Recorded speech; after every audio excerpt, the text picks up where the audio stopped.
नमस्ते साथीहरू। आज चाहिँ मैले एउटा कथा वाचन लिएर आएको छु। यो कथा चाहिँ मैले सामाजिक सञ्जालबाट लिएको। एकदमै इन्ट्रेस्टिङ छ यो कथा चाहिँ र एकदम हार्ट टचिङ पनि छ। सो एकचोटि सुन्नु होला र प्रतिक्रिया दिनु होला। यदि हजुरहरूलाई यो कथा वाचन मनपर्छ भने चाहिँ प्रतिक्रिया दिनु होला। म यस्तै कथाहरू अरू पनि लिएर आउनेछु। कथातिर लगाऊ। कथाको शीर्षक रहेको छ जब म मरे। एक्कासी एकदम आनन्द आयो। एकछिन अगाडिसम्म मलाई सास फेर्न निकै गाह्रो भइरहेको थियो।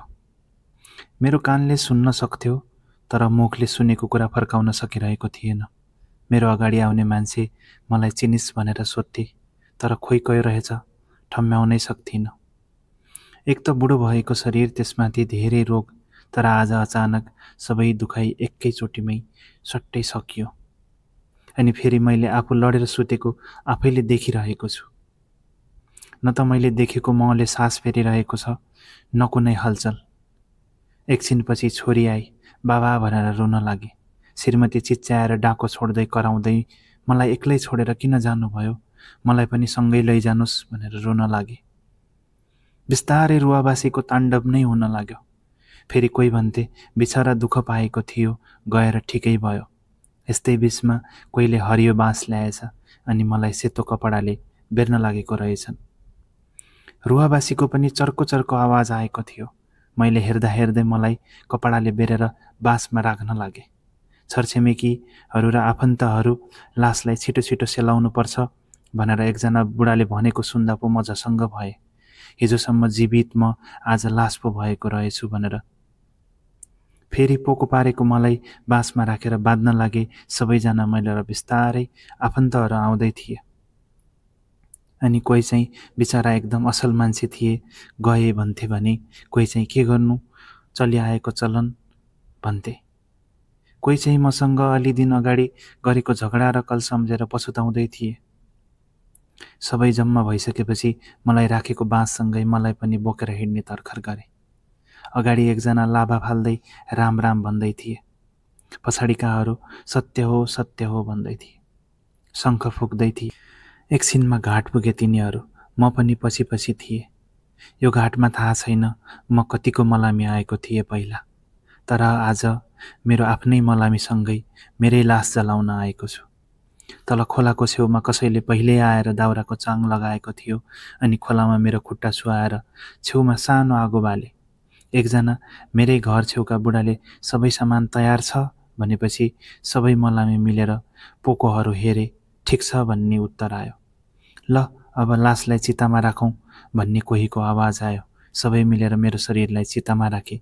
पण्डित बाले छोरालाई, बाबु आऊ आगो देऊ, के गर्छौ त, चलेको चलन यस्तै हो, संसारको नियम, जन्मेपछि मर्नै पर्छ भनेर हातमा आगोको मसाल दिए।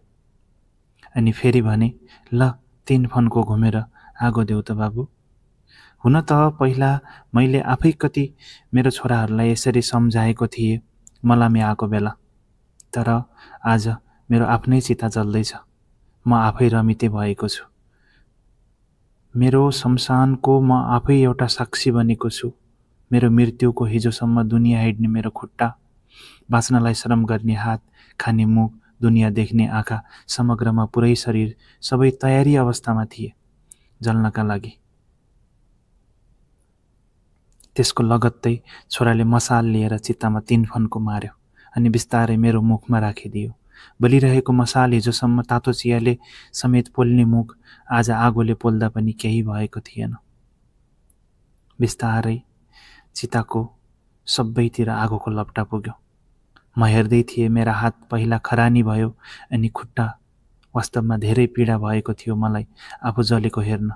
त्यो आगोले मलाई जलाउँदै त थियो, तर त्यसको जलनभन्दा पनि आफू जीवित हुँदाको कुराहरूले मलाई पोलिरहेको थियो। छोराछोरी, स्वास्नी, दाइ भाइ, परिवार, साथीसङ्गी कुनै रहेछ त आफ्नो भन्नु। जिन्दगी हुने बेलासम्म सबै आफ्नो हो भन्ने लाग्थ्यो, तर आज आफू पनि आफ्नो रहेनछु। आज आएर आफू जलेको नाटकको दर्शक बाचुन्जेल पैसाको नाममा, सम्पत्तिको नाममा, मान पद आदि इत्यादिको नाममा कतिसँग झगडा गरे होला। आखिरमा आफैले जन्म दिएको छोराको हातले जल्नु बाहेक अरू के नै रहेछ त मान्छेको जुनी। तर आज आएर यो सबै सोच्दा पश्चाताप गर्दा म मरिसकेको छु, लास बनिसकेको छु, चिता बनेर जलिरहेको छु। म यता सोच्न थालेँ, उता मेरो शरीर त सकिसकेको रहेछ। कोहीले ठुलो बाँसले मेरो बचेको शरीरलाई पिट्दै थियो। हुन त अब कहाँ त्यो शरीर थियो र, मासुको डल्लो मात्र थियो। त्यति पनि उल्टाइ पल्टाइ गर्दै पिट्दै थिए। कोही मलाई भने फर्कने तर्खरमा थिए, कोही भने अब भोक लाग्यो कि लौ अब बचेको सानो टुक्रो मलाई एउटा अम्खरामा राखेर पानीमा बगाइदिए। अनि मलाई लाग्यो म सकिएँ, मेरो अस्तित्वबाट नाम निशान सबै हरायो। बिस्तारै साथीले भुल्छन् मलाई अनि आफन्तले, समयसँगै छोराछोरीले, तर एकजनाको मलाई मरेपछि पनि माया लाग्दैछ। चितामा म जस्तै सकिने बेलासम्म पनि सम्झिरहन्छन् सबै मलामी त फर्किए मलाई बिदा गरेर। तर अब कता जाउँ? न यमदूत आयो मलाई लिन, न त उडेर बैतरणी नदी पुगेको छु। मैले जिन्दगीभर बनाएको स्वर्ग या नर्क खै कहाँ छन् आज थाहा भयो मलाई। स्वर्ग नर्क, पाप धर्म अनि भगवान मन्दिर यो सब मान्छेको डरले बनेको कुरा हो रहेछ। तर अब थाहा पाएर के गर्नु, म त मरिसकेको छु। यो कथा मैले सामाजिक सञ्जालबाट लिएको थिएँ। मलाई एकदमै राम्रो लाग्यो। साथीहरू सुनेर प्रतिक्रिया दिनुहोला। यदि हजुरहरूलाई मनपर्छ भने यस्तै कथा आउँदो दिनहरू पनि सवार गर्दै जानेछु। यतिन्जेलसम्म कथा सुनेर साथ दिनुभएकोमा धेरै धेरै धन्यवाद।